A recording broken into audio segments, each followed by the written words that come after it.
Hello everyone, Assalamu alaikum. Welcome back to another new topic. সুপ্রিয় শিক্ষার্থী বন্ধুরা, আশা করি সকলেই ভালো আছো। আজকে আবারও আমরা একটা নতুন টপিকস নিয়ে আসলাম তোমাদের মাঝে। আমরা যারা এইচএসসি তে পড়ি, বিশেষ করে তাদের জন্য আজকের এই টপিকসটা খুবই উপকারী হবে, কারণ এই দুটা ওয়ার্ড ইউজ অফ ফ্রেশে প্রতিবারেই আসে।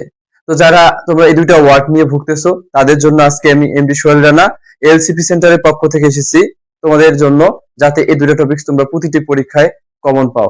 সুপ্রিয় শিক্ষার্থী বন্ধুরা, চলো আমরা কথা না বাড়িয়ে আমাদের ক্লাসটি শুরু করে দেই। সর্বপ্রথম আজকের টপিকসের আলোড়ন সৃষ্টিকারী যে বিষয়টা আমাদের সামনে আছে সেটা হচ্ছে লিস্ট। আমরা সকলেই জানি এই লিস্ট শব্দটির অর্থ হচ্ছে নচেত, না হলে, নয়তোবা। এই তিনটি অর্থ দেয়। তো সুপ্রিয় শিক্ষার্থী বন্ধুরা, এই লিস্ট দিয়ে আমাদের পরীক্ষায় প্রতিবারই আসে।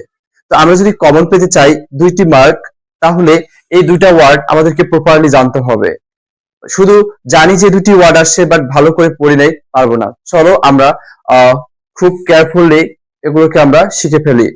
আমাদের এখানে দেওয়া আছে লিস্ট। এই যে লিস্ট শব্দটি আমরা এখানে পাচ্ছি, লিস্ট শব্দটির অর্থ হচ্ছে নচেত, না হলে, নয়তোবা। এই লিস্ট শব্দটির পূর্বে যে বিষয়গুলো আমরা উল্লেখ করি সেটা হচ্ছে একটা অ্যাসার্টিভ সেন্টেন্স দিয়ে, আরেকটি হচ্ছে ইম্পারেটিভ সেন্টেন্স দিয়ে। তার মানে লিস্টের পূর্বে দুইটা সেন্টেন্স থাকে, একটা ইম্পারেটিভ সেন্টেন্স আর একটা হচ্ছে অ্যাসার্টিভ সেন্টেন্স। এবং লিস্টের যে স্ট্রাকচারটা আমাদের মাথায় রাখতে হচ্ছে, এই লিস্টের পরে একটা সাবজেক্ট থাকবে, সাবজেক্ট পরে শুট থাকবে। এই শুটের পরে বিগত সালগুলোকে অ্যানালাইজ করলে যে 3টি বা 4টি ভার্ব আমরা বারবার পাই, সেই 4টি ভার্ব হচ্ছে একটা ফেল, একটা লস, একটা মিস আর একটা হচ্ছে ফল। সুপ্রিয় শিক্ষার্থী বন্ধুরা, আজকে আমাদের এই 2টি লাইনের মাধ্যমে আমরা এই ওয়ার্ডটাকে আয়ত্ত করতে পারবো যদি তোমরা মনোযোগ দাও।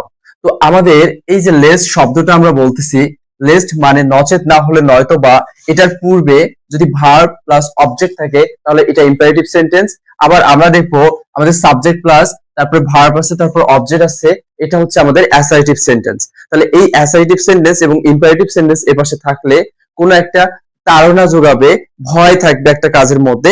একটা কাজ না করলে বা আমরা যদি কাজটা করতেছি এটাতে একটা ভয় থাকবে, না করলে পড়ে যাব, মিস করব, ব্যর্থ হব, এরকম বোঝাবে।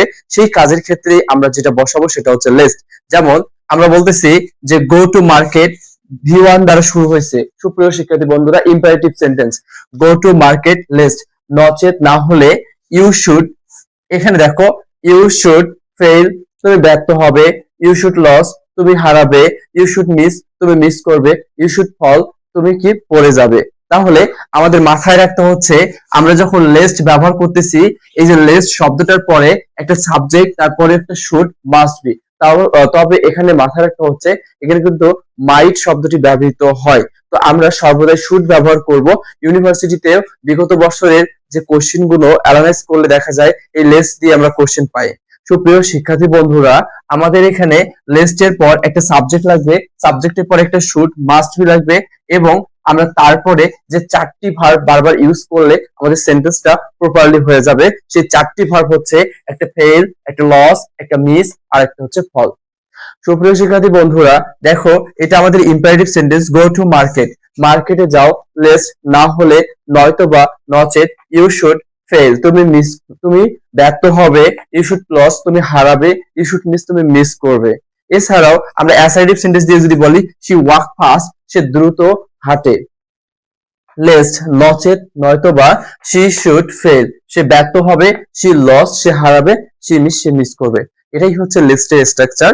আমরা দেখব যে শুরুতে সেন্টেন্সটা ইম্পারেটিভ থাকলে অথবা অ্যাসার্টিভ থাকলে পরবর্তীতে আমরা কি করব, লিস্ট দিয়ে আমরা তারপর একটা শুড নিয়ে আসবো। এরপরে এই 4টি ভার্ব ইউজ করলে আমাদের সেন্টেন্সটি কি হবে, ফুলফিল হয়ে যাবে। তো সুপ্রিয় শিক্ষার্থী বন্ধুরা, এরপরে একটা শব্দ আছে লেট অ্যালং। এই যে লেট অ্যালং দিয়েও বারবার আমাদের ইউজ অফ ফ্রেশে আসে। তো লেট অ্যালং বলতে কি বোঝায়? লেট অ্যালং শব্দটি ব্যবহৃত হয় পূর্বের একটি ছোট্ট কাজ আমরা সম্পাদন করতে পারি না, সম্পূর্ণ করতে পারি না, পরে যদি একটি বড় কাজ আসে তারপরে সেই বড় কাজ তো ভাবাই যায় না, প্রশ্ন অতীত, আমাদের কল্পনা অতীত, এই ধরনের কাজ যখন বোঝাবে তখন আমরা লেট অ্যালং ব্যবহার করব। তাহলে লেট অ্যালং দেখো বন্ধুরা, যে আসলে এই যে লেট অ্যালং শব্দটি এখানে আমরা ব্যবহার করছি লেট অ্যালং এর পূর্বে যে স্ট্রাকচারটা আমরা বারবার পাই সেটা হচ্ছে প্রথমে সাবজেক্টের পর কান্ট, তারপরে ভি1, এরপর অবজেক্ট, এরপরে লেট অ্যালং, তারপরে বড় বিষয় বলতেছে। যেমন আমরা বলি উই কান্ট রিড বেঙ্গলি, আমরা বাংলা পড়তে পারি না, লেট অ্যালং ইংলিশ, ইংলিশ পড়া তো দূরের কথা। তার মানে ছোট কাজ, সাপোজ আমি 1 কিলোমিটার যেতে পারি না, যদি আমাকে 5 কিলোমিটার যেতে বলে এটা তো আমার ভাবাই যায় না। তাহলে we can't use a cellphone let alone iPhone, মানে আমরা একটা সেলফোন ব্যবহার করতে পারি না, আইফোন তো ব্যবহার করা দূরের কথা। এরকম বোঝাতে আমাদের হচ্ছে লেট অ্যালং টপিকসটা আমরা ব্যবহার করি। পরীক্ষায় আসবে কিভাবে, পরীক্ষায় বুঝবো কিভাবে, আমরা দেখবো এপাশে সাবজেক্টের উপর শুড আছে, তারপরে এরকম ফেল লস মিস আছে, তাহলে আমরা বুঝবো এখানে লেস্ট হবে। আমরা দেখবো এখানে ছোট্ট একটা বিষয় সম্পাদন করতে পারতেছি না, এপাশে বড় একটা বিষয় বসাই দিয়ে দিচ্ছে, তাহলে আমরা এখানে কি করব, লেট অ্যালং বসাবো। এই হচ্ছে লেস্ট এবং লেট অ্যালং এর ব্যবহার। তোমাদেরকে যদি টপিকস গুলো ভালো লাগে, তোমরা যদি বুঝে থাকো, অবশ্যই কমেন্ট করতে ভুলবো না, শেয়ার করতে ভুলবো না, তাহলেই আমরা পরবর্তীতে এ ধরনের আরো টপিকস নিয়ে আসবো ইনশাআল্লাহ। সুপ্রিয় শিক্ষার্থী বন্ধুরা, তোমাদের সুস্বাস্থ্যতা কামনা করে আজকে এ পর্যন্তই, দেখা হচ্ছে আগামী ক্লাসে। আল্লাহ হাফেজ।